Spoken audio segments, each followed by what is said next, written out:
April 7, 1945. The village of Merkers, central Germany, 2,100 feet beneath a quiet farming town in Thuringia.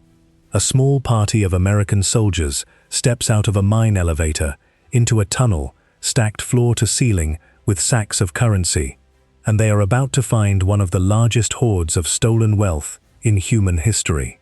The soldiers belong to the 90th Infantry Division of Lieutenant General George S. Patton's Third Army, an outfit that has spent the last 10 months fighting its way from the beaches of Normandy to the heart of collapsing Germany. What they find inside the Kaiseroda potassium mine, behind a bank-grade steel vault door buried within a wall of solid brick, is not a stray cache of enemy loot.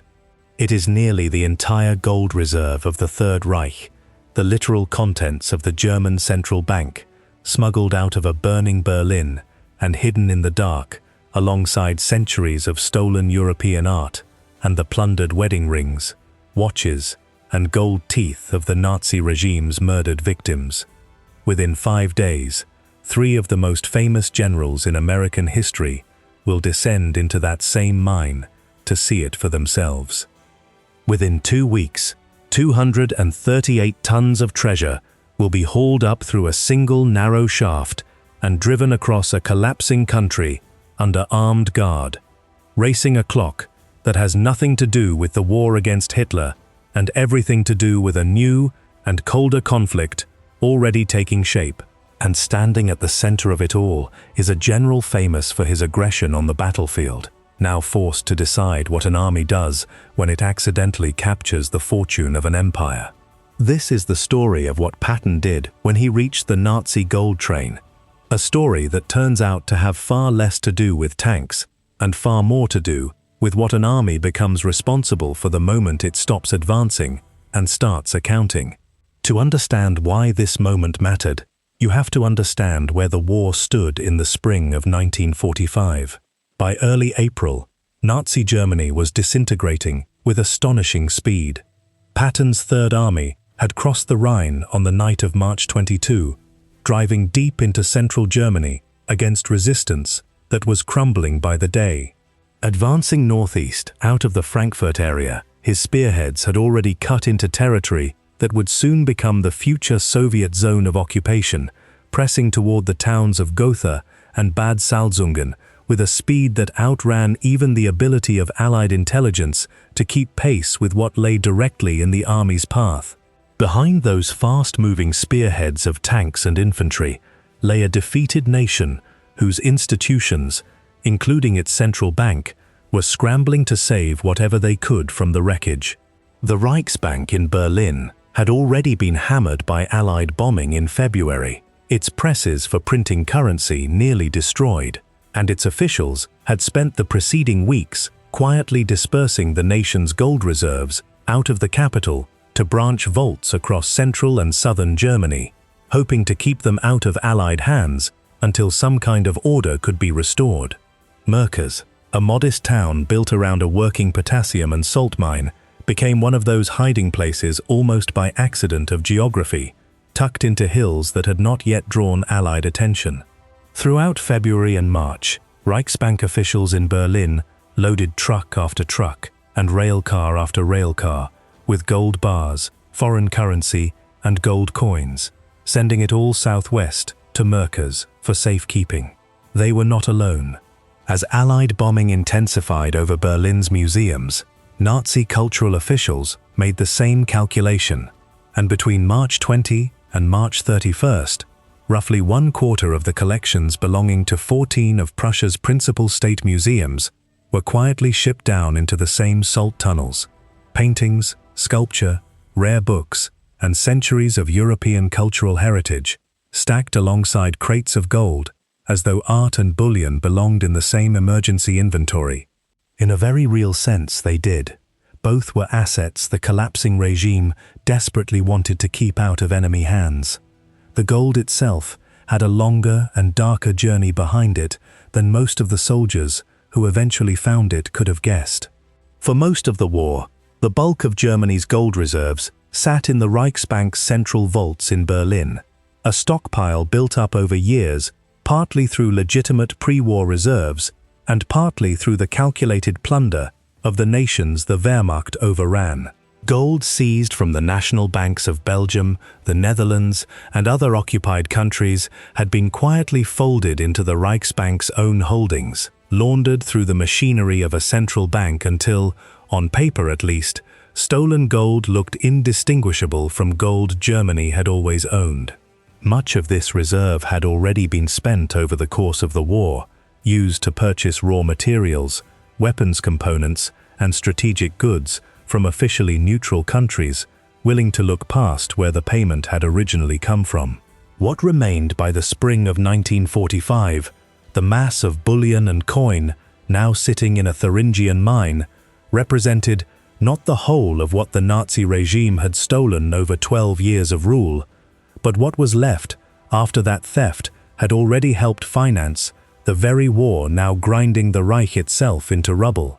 The man who would end up standing at the center of this discovery was, by April 1945, already one of the most recognizable commanders in the United States Army.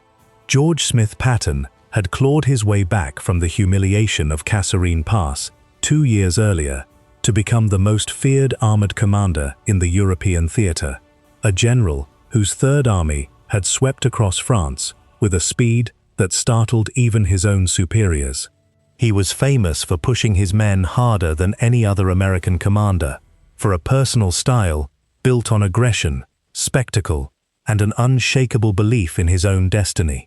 He was not, by nature or reputation, a man anyone expected to end up as the reluctant custodian of a nation's treasury. But war has a way of handing responsibility to the people least prepared for its particular shape, and in April 1945, it was about to hand Patton a problem that no amount of armored doctrine had prepared him to solve.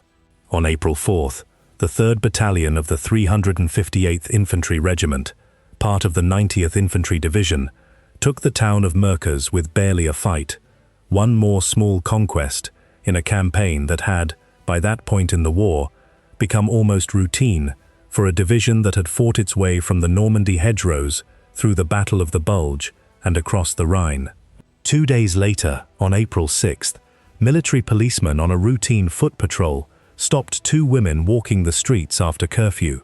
The women, French citizens who had been taken from their homes and brought to Germany as forced laborers, told the soldiers something that would change the next 2 weeks of the war for the entire Allied High Command, that trucks had been arriving at the local mine for months, unloading crate after crate under heavy guard.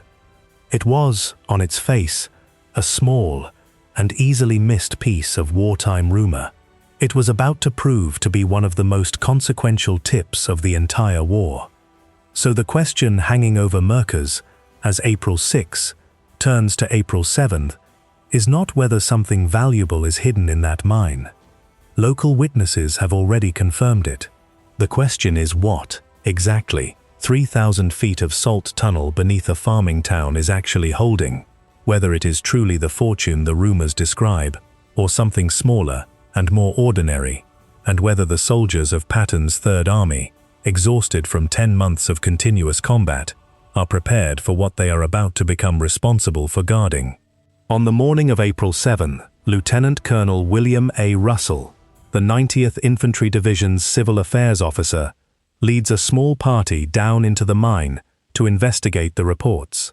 The elevator cage drops them 2,100 feet through solid rock, the temperature settling into a clammy, unchanging chill that has nothing to do with the German spring above. In the main haulage tunnel, they find the first confirmation that the rumors were true. 550 bags stacked against the walls, containing roughly 500 million Reichsmarks in paper currency, an almost unimaginable sum simply left in the open, as though the retreating Germans had run out of time to hide it any further. But Russell's party quickly realizes this is only the outer edge of something much larger. Deeper in the mine stands a wall of brick, 3 feet thick, and set into its center a heavy bank-grade steel vault door, complete with a combination lock and a timing mechanism, the kind of security apparatus that belongs in the basement of a national bank rather than a rural potassium mine. Whatever lies behind it, the Germans clearly considered it worth guarding with more than rock and distance. The vault door does not yield easily. Russell's initial attempt to force it fails, and his party leaves the mine that afternoon without seeing what lies behind it. It is a frustrating, almost unbearable delay. Word of a locked door standing between the American army and whatever the Reichsbank considered valuable enough to protect, with a combination lock 2,000 feet underground. The next morning, engineers return with a different plan. Explosives experts pack a half stick of dynamite against the brick wall beside the vault door and detonate it. The blast rolls through the tunnels, and when the dust clears and the floodlights cut through the settling haze, American soldiers are staring into a cavern roughly 75 feet wide and 150 feet long, its ceiling strung with salt crystals like something out of a fairy tale, its floor covered, row after row, with thousands of numbered bags. Word reaches 3rd Army headquarters at 5:05 that evening. Patton, characteristically cautious about premature claims, even as he privately suspects what his men have found, holds off, notifying higher headquarters until the reports can be confirmed, reasoning, in his own words, that it would be foolish to announce the discovery of the Reich's gold reserve and then be proven wrong. He is not proven wrong. Once the vault stands open, guards are posted immediately at every intersection of tunnel leading toward it, and the sheer physical scale of the find becomes apparent even before a formal inventory can begin. Soldiers accustomed to counting captured rifles and fuel drums now find themselves standing in a chamber where the currency alone, stacked in numbered burlap sacks, runs into the billions, and where gold bars, some stamped with markings tracing back to national banks across occupied Europe, are piled in quantities that make an accurate count, in those first disorienting hours, feel almost beside the point. Word spreads quickly through the division, in the hushed, half-disbelieving way that only the strangest kind of battlefield news ever does.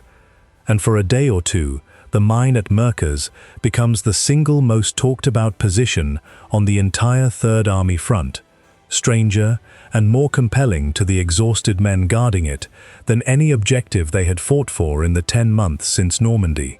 Over the following days, a formal inventory begins, led by Colonel Bernard Bernstein of the financial branch of Eisenhower's headquarters, and the scale of what has been found becomes almost impossible to comprehend.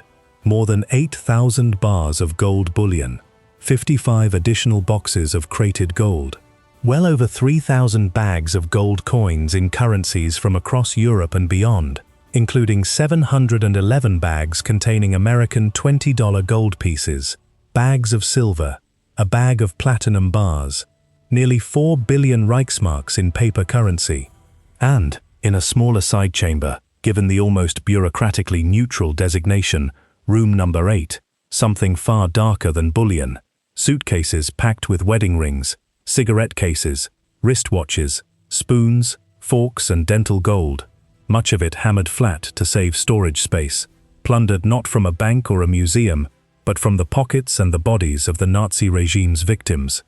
It is the moment the discovery stops being a story about treasure and becomes something closer to evidence. Patton posts guards on every one of the mine's 5 entrances, and, moving with the same instinct for control that defines his handling of any battlefield, imposes a press blackout on the discovery and rings the surrounding area with tanks.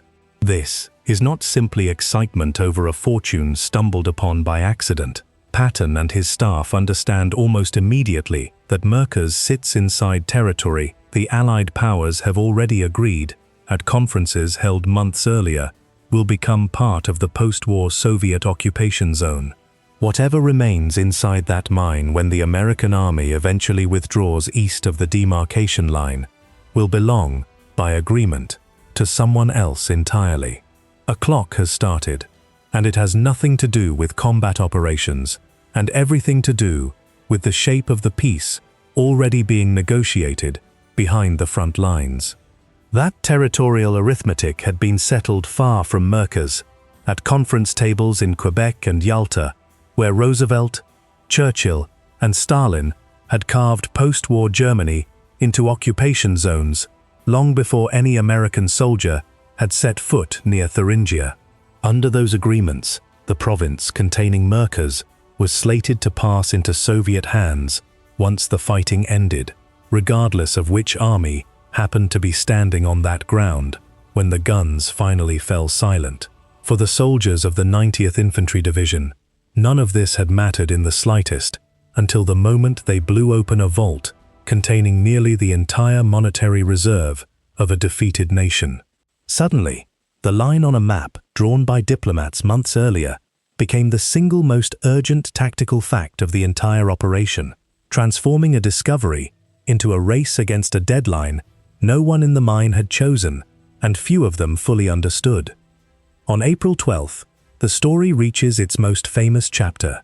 General Dwight Eisenhower, Supreme Allied Commander, flies to Patton's headquarters with General Omar Bradley, and together with Patton and Lieutenant General Manton Eddy, the Corps commander on the ground, the party travels to Merkers to see the discovery firsthand. Colonel Bernstein had spent the previous evening arranging for the elevator machinery to be tested and serviced, and German mine officials brought in for questioning, determined that nothing would go wrong on the day the Supreme Allied Commander himself came to inspect the find. The party descends together in the same rickety mine elevator that has carried ore and salt for generations, 2,100 feet down into the dark, and Patton, never one to let a tense moment pass without a remark, jokes to his companions that if the cable were to snap, promotions throughout the United States Army would be considerably accelerated. It draws the laugh he intends, a small release of tension inside a steel cage, dropping toward a fortune no one in that elevator fully expects to comprehend until they see it with their own eyes. What they find at the bottom exceeds even the reports that brought them there. Row after row of gold bars catch the floodlights, some bars still bearing the stamped markings of foreign national banks, whose reserves had passed through Nazi hands years earlier. Patton later writes in his diary of picking through suitcases stuffed with watches, rings, and cigarette cases, describing the plunder as the product of what he calls, with characteristic bluntness, bandit methods. Eisenhower, staring at burlap sacks already staining with salt moisture and ink, orders Bernstein to catalogue everything without exception, telling him to treat the mine as evidence in a criminal case, because, in the most literal sense, that is precisely what it is. The party is shown a sample of the art as well, paintings by masters, including Edouard Manet, engravings by Albrecht Dürer, works torn from the walls of Prussia's greatest museums and stacked now against a mine wall alongside sacks of stolen currency. Patton, whose interests run considerably closer to cavalry and combat than to fine art, is characteristically unimpressed, dismissing the paintings he is shown as worth perhaps $2 apiece and fit, in his words, for the kind of establishment found in a saloon. It is a joke that reveals as much about the man telling it as it does about the masterpieces he is standing in front of. That evening, over dinner at Patton's headquarters, the conversation turns from cataloguing to disposition, and it produces one of the stranger footnotes of Patton's entire wartime career. Only half in jest, Patton proposes that the discovered gold simply be used to help fund the ongoing American war effort against Japan, a suggestion Eisenhower and Bradley treat as the kind of provocative remark Patton is famous for, rather than a serious policy proposal. It goes nowhere, but it says something revealing about how differently these three men, standing over the same fortune, understand what has just fallen into their hands. For Eisenhower, it is evidence, and an inventory obligation to be handled with total transparency. For Patton, if only briefly, it is an instrument of war, one more resource to be turned against the enemy still fighting in the Pacific. In the end, neither man's instinct decides what happens to the gold. Bureaucracy and the shifting map of post-war Europe will decide that instead. It is worth pausing on just how far outside Patton's usual comfort zone this entire episode sits. This is a general who, weeks earlier, had been racing armored columns across the Rhineland, measuring success in captured bridgeheads and miles gained per day. At Merkers, the enemy he is fighting is not a panzer division, but an inventory list, and the objective is not a river crossing, but 72 hours of uninterrupted, meticulously documented logistics. He handles it with the same controlling instinct he brings to a battlefield. Tanks around the perimeter, guards on every entrance, a press blackout to prevent word from leaking before the gold is secure. But the underlying task could not be more different from the war he has spent 3 years fighting.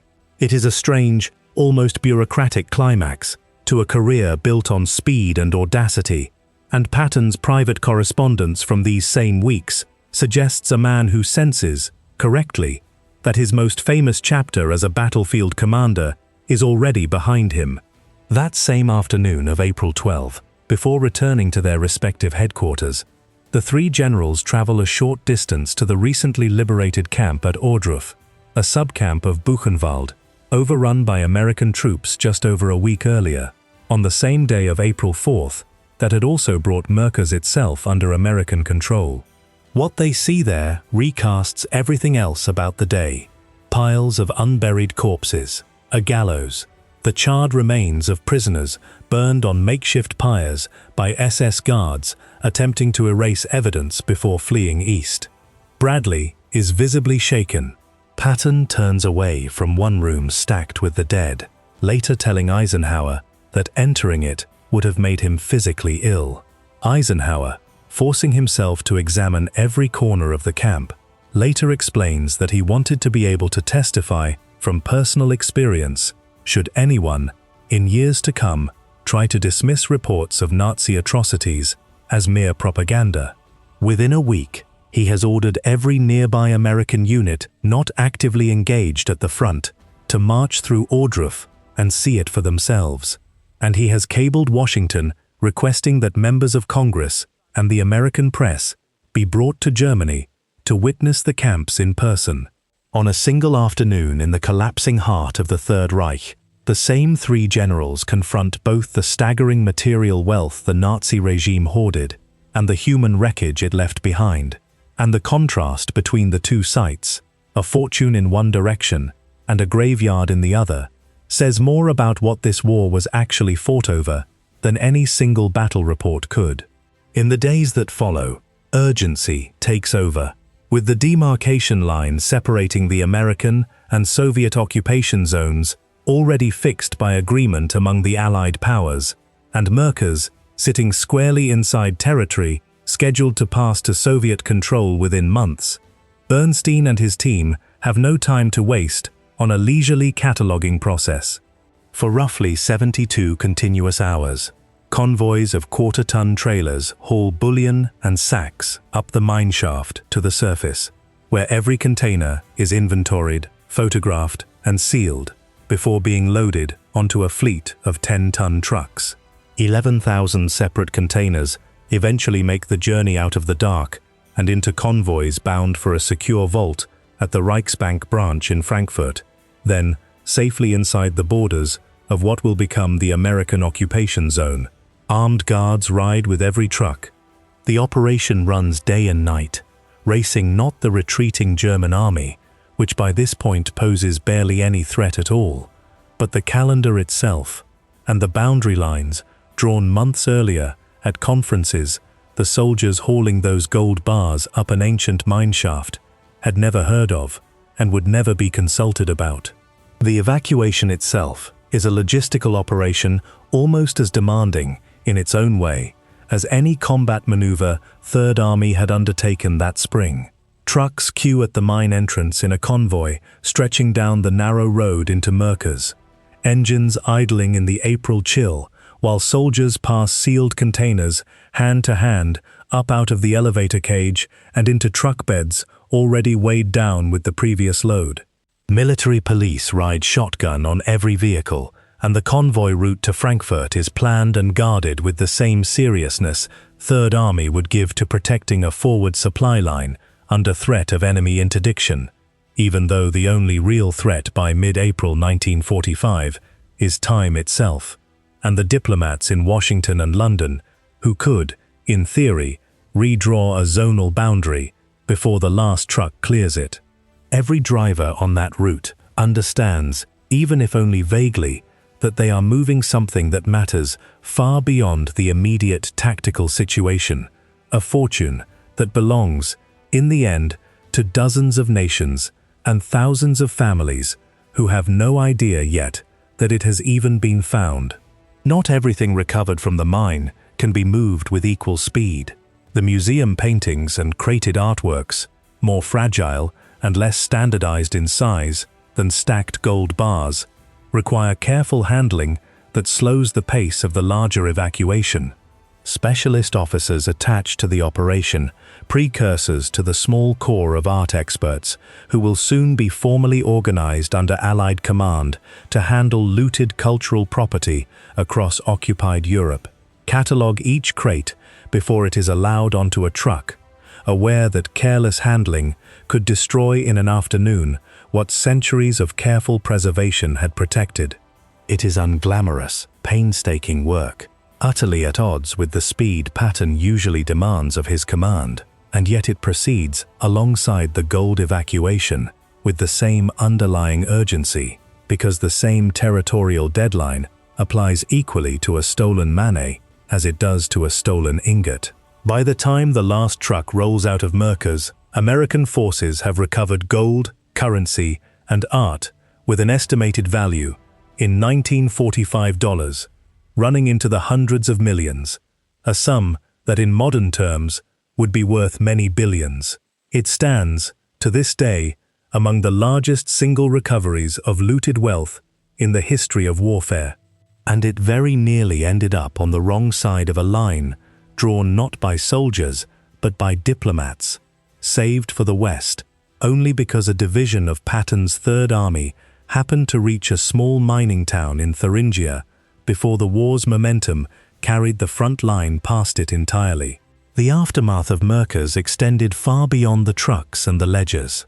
The paper currency recovered from the mine, worth billions of Reichsmarks, was largely destroyed once the wartime German currency itself became worthless with the collapse of the Reich. The gold told a different story. Held under joint Allied administration, it eventually passed to a body called the Tripartite Commission for the Restitution of Monetary Gold, established after the war, specifically to trace the bullion back to the national banks it had been stolen from and return it to the countries the Nazi regime had looted. That process, complicated by the onset of the Cold War, competing claims, and the sheer scale of the bookkeeping involved, dragged on for decades. Astonishingly, the very last portion of gold recovered at Merkers was not finally restituted to its rightful owners until 1996, more than half a century after Colonel Russell's party first rode an elevator down into the dark to see if the rumors from two frightened French laborers were true. The scale of that delay says as much about the 20th century as it does about accounting. For the first years after the war, restitution efforts moved with genuine purpose, driven by the same wave of Allied determination that had prosecuted Nazi war criminals at Nuremberg. But as the wartime alliance between the United States and the Soviet Union curdled into open Cold War rivalry, within only a few years of the gold's recovery, the diplomatic machinery required to trace, verify, and return looted assets across an increasingly divided Europe slowed to a crawl. Claims from nations now trapped behind the Iron Curtain grew tangled in questions of legal succession and diplomatic recognition that had nothing to do with the original theft and everything to do with the new global order rising out of the war's ashes. What had been recovered in a matter of days at Merkers took the rest of the century to fully sort out, a bureaucratic epilogue almost as strange, in its own quiet way, as the discovery itself. The art recovered from the mine followed its own long and difficult path home. American forces established a network of collecting points across occupied Germany, staffed by the small team of specialist officers who would later be immortalized, however loosely, in popular film as the Monuments Men, tasked with identifying, documenting, and eventually returning looted cultural property to the museums and private collections it had been stripped from across occupied Europe. It was slow, painstaking, unglamorous work, utterly unlike the armored breakthroughs and river crossings that had defined Patton's reputation, and it mattered every bit as much, because behind every crate of paintings and every sack of gold coins recovered from that mine stood a plundered nation, a ransacked museum, or a family that would never see its missing members again. The human dimension of the find never fully left the story, even as the headlines settled on tonnage and dollar value. Room number 8, the small chamber where suitcases of wedding rings, dental gold, and personal effects had been stored, apart from the bullion, forced the recovery teams to confront a category of evidence that no accounting ledger could adequately capture. Unlike the gold bars, stamped and traceable to national banks with paperwork that survived the war, much of what came out of that side chamber belonged to no institution at all, and to no family that could ever be located and told. Investigators working in the months and years after the war would trace what fragments they could, but a significant portion of what passed through room number 8 represented theft on a scale that outlived any single restitution process, a reminder, standing alongside the neatly stacked gold bars, of exactly what kind of regime had built this hoard in the first place. For Patton, personally, Merkers occupies a strange and telling place in the arc of his career. He had spent the previous 3 years building a reputation as America's most relentless offensive commander, a general measured almost entirely by the ground his tanks could seize and the speed with which he could seize it. At Merkers, that same aggressive instinct for control, the impulse to secure, guard, and hold what belonged to his army, found an entirely different outlet, not a battlefield won, but a vault protected, catalogued, and ultimately handed over intact to a system of accountability larger than any single general's ambition. His half-serious suggestion to spend the gold on the war against Japan went nowhere, overruled by the quieter, more bureaucratic instincts of Eisenhower and the Allied command structure, and history has generally judged that outcome, the gold's eventual return to its rightful owners, rather than its conscription into a new campaign, as the right one, however much it may have chafed against Patton's own instincts in the moment. Patton himself had barely a year left to live when he stood in that mine shaft in April 1945. He would die in December, the result of injuries suffered in a car accident in occupied Germany, a strange and almost anticlimactic end for a man who had spent the war courting death in tank turrets and forward observation posts under enemy fire in France, Sicily, and North Africa. The Merkers discovery, oddly enough, stands among the last great set-piece moments of his active command, a final, unexpected chapter appended to a career defined almost entirely by armored breakthroughs and audacious river crossings. It is not the ending anyone, least of all Patton himself, would have scripted for the general nicknamed Old Blood and Guts, not a climactic battle, but an inventory list, a mine elevator, and a fortune that, in the end, was never really his to keep. There is a larger truth embedded in what happened at Merkers, one that has little to do with tanks or generals, and everything to do with what wars actually leave behind once the fighting stops. Armies remember their victories in terms of ground taken and enemies defeated, but the ledger of any war is also written in what gets stolen, what gets hidden, and what, against considerable odds, eventually finds its way back to the people it was taken from. 2 frightened women, breaking curfew in a small German town to find a midwife, changed the fate of a fortune that had traveled from the vaults of a dozen conquered nations into the pockets and mouths of murdered families, and back out again into the light. It took 3 feet of brick, a half stick of dynamite, and an elevator ride into the dark for the truth to surface. And it took another 51 years of paperwork and diplomacy after that, for every last portion of it to reach its rightful home. But it did surface, and it was, eventually, returned. In the end, that may be the most enduring lesson buried in that Thuringian salt mine. No regime, however vast its theft or however deep it digs to hide the evidence, gets to keep what it stole forever.